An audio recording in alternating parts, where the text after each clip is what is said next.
Hey guys, we're the Sports Addicts podcast, and we're back at it again today with our second half of the NBA bubble teams power ranking. So, Preetham, why don't you give us your next team on the list? Yeah, so number 11 team I have on my list, just missing on the top 10 of the power rankings. I have the Dallas Mavericks. So I feel like Luka Doncic this year, like without the players who were injured, like Durant and Curry, I feel like he was a top 5 player this year. And I feel like Luka Doncic, along with healthier Kristaps Porzingis, who's now like a year and a half off his ACL injury, I think so. So I feel like them, along with some of their like more veteran players like JJ Barea and like Dorian Finney-Smith, I feel like even though their depth is somewhat fishy, I feel like Luka Doncic and Kristaps Porzingis are like a feature duo that the NBA should fear, and I feel like the Mavs are pretty much a lock for the playoffs, and they're gonna give their first round matchup fight there. Never forget. Yeah, you have no argument for me. Luka Doncic and Porzingis, they were playing admirably before the season ended, and I think that's going to continue. You have Doncic was playing like an MVP candidate. He's basically like a more fun version of Harden, I'll say. And I do have them making some serious noise in the playoffs. They will make it. Yeah, Doncic is pretty much a player like Harden who doesn't rely on the free throws as much. So exactly, yeah. Yeah, so just cracking the top 10, I have the Utah Jazz. So obviously Utah Jazz have Donovan Mitchell and Rudy Gobert. I would have the Jazz a little higher on this list, like ahead of a couple teams I have ahead of them. But I feel like the chemistry issue between Mitchell and Gobert, like started beef after Gobert got the coronavirus. So I feel like the Jazz should be a little lower on the power rankings. I feel like they have a good shot of making the second round, but I also feel like they have a shot of getting knocked out in the first round. They're a team that's unpredictable, but I feel like they're proven enough to get out of the first round and crack my top 10 with Quinn Snyder, head coach, who's really underrated. You have to remember that Bojan Bogdanovic, their leading scorer, is out for the season. They have chemistry issues between. Well, we don't know how the Mitchell and Gobert situations can play out. I think you should have this team way lower. This team is not. It's not. I'll be surprised if they win in the first round. I feel like they have the replacements though in place for. Mike Conley had a career bad season before the cancellation. Sure, and what's the guarantee that he's going to play like what he was before? He's been a consistent 18 to 20 points per game scorer before the season, and I feel like it was just it was an anomaly basically before the season got canceled for Mike Conley to have a horrible season. So I don't know, bro. I think that's going to continue. I mean, this team lost, as I said, it lost its leading scorer. There's going to be way more pressure on Mitchell to carry the heat, to score more and more. And I really think... I don't think so, actually. I feel like Joe Ingles is one of the best three-point shooters in the league. Obviously, they call him the Austin. But you have to remember that Bogdanovic was also a great three-point shooter. He was one of their... Bogdanovic is a big loss, but I feel like Royce O'Neal, who's more underrated defensive wings in the league, I feel like he can fill in on the defensive end and play like Al Farouk. You're telling me Royce O'Neal is going to take the spot of the Jazz's leading scorer? No, not the scoring spot, but I feel like he can definitely improve the defense of the Utah Jazz, which is already like suffocating enough. So. Sure, yeah, okay. Well, okay, you're going to the defense wins championships motto, but I don't see them.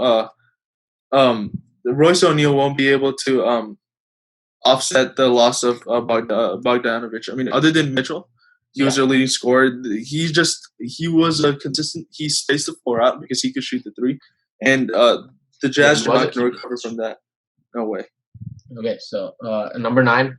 I have the Philadelphia 76ers. Obviously, this team is probably like a top 5 talent if you just look at talent, but their chemistry has been horrible. Like as Tobias Harris came out and said recently, he said that this team hasn't reached its potential and its chemistry hasn't been great all season. But I feel like this team's talent, they have enough talent to knock out the Bucks. They have enough talent to beat the Raptors. But I feel like if they can just put it together with Mike Brown, a head coach, I think I forgot his first name, but I think it's he. Obviously, he isn't the best head coach, but I feel like if you can just put it together in the bubble, I feel like they can make some noise. I'm gonna. The Sixers have all the talent in the world. Another thing that we need to consider, I think that people are forgetting that the Sixers had a great home record, but they struggled on the road. They were like 29-2 at home, but then their road record was terrible. So now they really don't have that advantage at Orlando. And but I do think that the thing that they did with Horford leading the second unit, that will lead to better results, because having Horford and Embiid on the floor at the same time, that really didn't work. But the Sixers team is way too improving. They're getting Simmons back from that nerve injury or the back injury that he had. Yeah, But I don't know if they're the getting a Sixers healthier put it version of together, Joel they're Embiid. gonna potentially make it to the conference finals. Maybe knock out the Bucks. I don't know. This team has all the talent in the world, but Yeah, that's a huge maybe. I feel like during the season, Al Horford was non-existent on the Sixers, but I feel like during the postseason, I feel he's going to show up, and I feel like in a big way for the Sixers.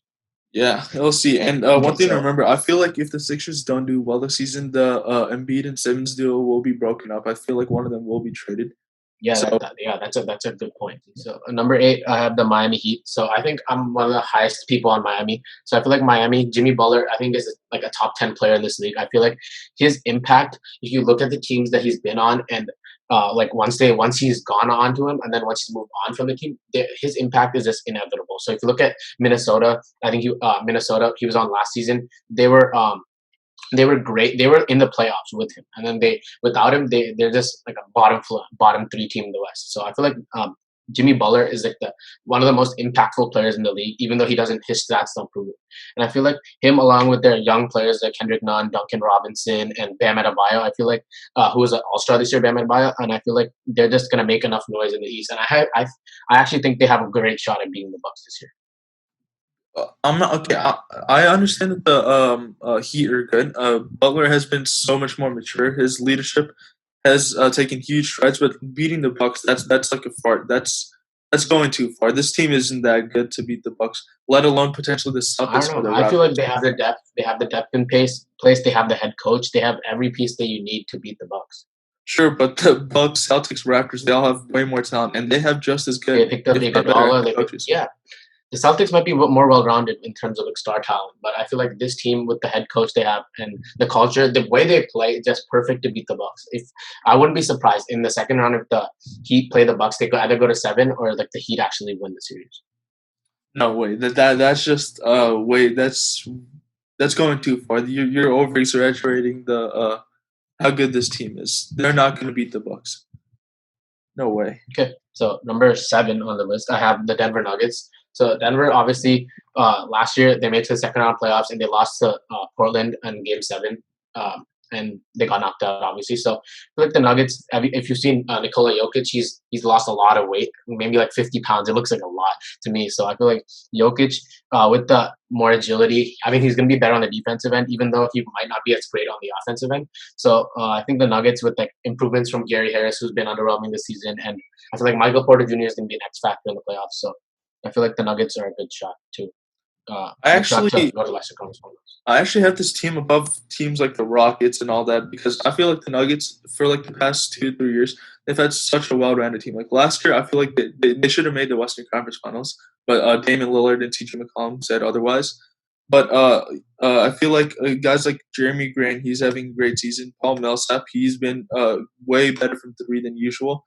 Mason Plumlee, Nikola Jokic, I the think team you're a is little well-rounded. overreacting Paul Millsap, over exaggerating him. I feel like Yeah, he wasn't who he was. He isn't who he was in Atlanta.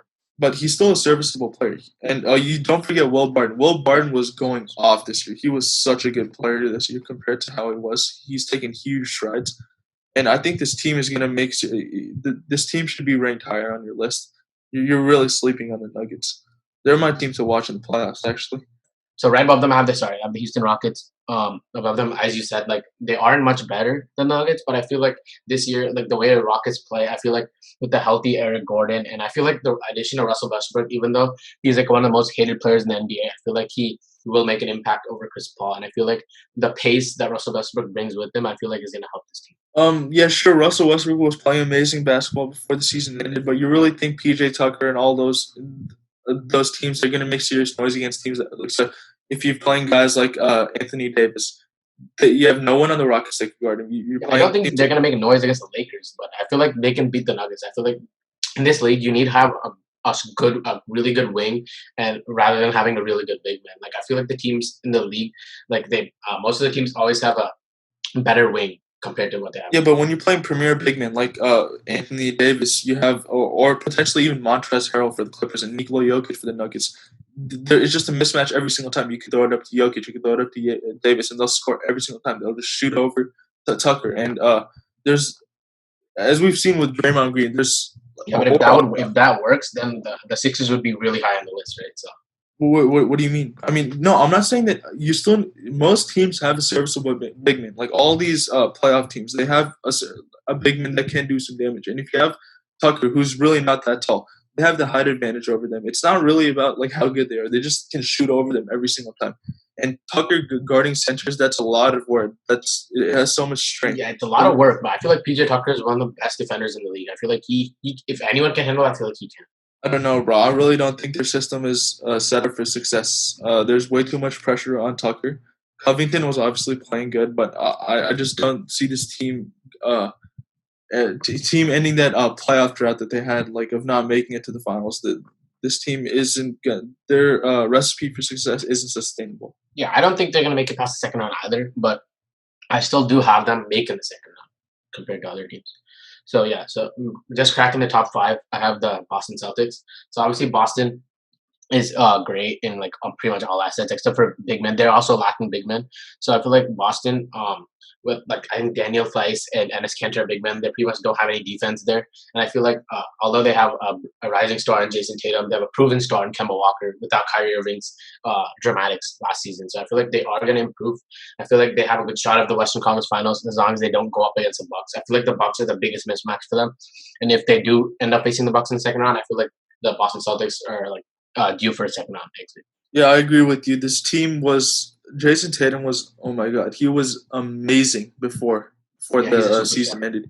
You had Gordon Hayward playing like the guy that he was on the Utah Jazz. Yeah, the team. Yeah, he's getting back to form, and now I feel like with the bubble, he's gonna improve even more. Exactly. Yeah. But what you said about the Bucks, that is right. The Bucks have always been a thorn on the Celtics side. Last year, they swept the Celtics. If the Bucks do play the Celtics in the second round, that's good. As you said, the Bucks are going to knock them out. But the thing I think we need to consider is that the Celtics and Raptors, it's going to be it's going to be really important for the Celtics to try to overtake the Raptors for the second seed. I think that's one of the bigger battles in the Eastern Conference. So we'll wait and see how that plays out. Yeah, because I feel like the second and 2 and 3 seeds are big, important in this bracket. So. Yeah, so obviously number 4, just above the Celtics, I have the Toronto Raptors. So obviously Toronto, they still don't have they've lost obviously Kawhi from last season, but I feel like their chemistry and Nick Nurse, who everyone thought was just like a one-year wonder last year, he's proven to be a great head coach. And I feel like with his expertise as head coach and Kyle Lowry still playing at an all-star level, they still have Marc Gasol, who's going to come back from injury. I feel like he was injured this year. And I think like other players like Pascal Siakam stepping up and OG Anunoby stepping up, I feel like the Raptors have a good shot at the Eastern Conference Finals. Yeah, and not to add in Van Vliet, who's playing amazing, continuing that great last season, carrying that over to this season. Yet Ibaka. Ibaka was playing lights out as well. And I think this team will make it to the Eastern Conference Finals. I think we're headed for a Bucks and Raptors showdown. Yeah. I'm not really a believer in the Raptors, but I feel like it's unjust to not have them in the top 5. Yeah. Yeah. So number 3, I have a team that's probably maybe the most talented and the most deep. And then I have the Los Angeles Clippers. So obviously the Clippers have Kawhi. Wow. You already know their big names. They're superstars, right? They have their head coach in Doc Rivers, who's been a proven talent at the head coaching position. They obviously have great depth in Lou Williams and Montrezl Harrell in the bench. And I feel like with Lou Williams actually playing in the restart, I feel like that really helps the Clippers because I feel like when they need a bucket, I feel like Lou Williams is the guy who's going to get it to them. And I feel like the Clippers, even though if there's one position they're lacking, I think it's big men, interior big men, because Montrezl Harrell is more of a power forward. Even though he can't stretch the floor, his height like represents him as a power forward. And I feel like the lack of big men, besides like Ivica Zubac, is going to be an issue. I feel like the Clippers are too low, bro. I mean, you're forgetting this is Kawhi Leonard. What has he done? He ended the Heat dynasty. He ended the Durant Warriors dynasty. This man is known to show up. It has a question mark with that one because Kevin Durant obviously didn't play. Klay Thompson was injured, so sure, but like you still can't take away from the accomplishment. Trust me. If anything, the Warriors should have won. If Durant and Thompson would have been healthy, it would have been an easy mismatch. The Warriors would have won, but you still have to give him credit where credit's due. This man is a one-man record. Giving credit where credit's due, but I feel like he hasn't proven himself yet in the Clippers. I feel like him sitting out a lot of games this season, he hasn't proven himself to be the leader that he was in Toronto. Okay, and you have to remember that this team is way more talented than Toronto. Lou Williams, Montrezl Harrell. You have Paul George, another guy. You have Patrick Beverley, a pest who gets into people's eyes. If anything, the Clippers should be ranked above the Lakers. The Clippers didn't have any major losses. The Lakers lost Avery Bradley. They had to sign J.R. Smith, guys like that. So I don't know. I feel like this Clippers team is ranked way too low in your power rankings. Yeah, but I feel like the problem with this Clippers team is they don't have a guy who can distribute the ball. If you look at like the teams I have above them, which I'll get to in a minute, they don't have a guy who's going to distribute the ball across. Like everybody on that team pretty much needs the ball. You look at it like Lou Williams, he's a ball dominant player. Paul George, ball dominant player. Kawhi Leonard, ball George dominant can catch and shoot. All their scorers are ball dominant. So Paul George can run, catch, and shoots. I mean, Kawhi's evolved as a passer. He's way better of a passer than I think he's still one of the weaker passers. If you look at like the top small forwards, he's not one of the better ones like LeBron, obviously, or Giannis or something like that. I don't know, bro. I think this team is just way too good. I think this team is going to make the finals.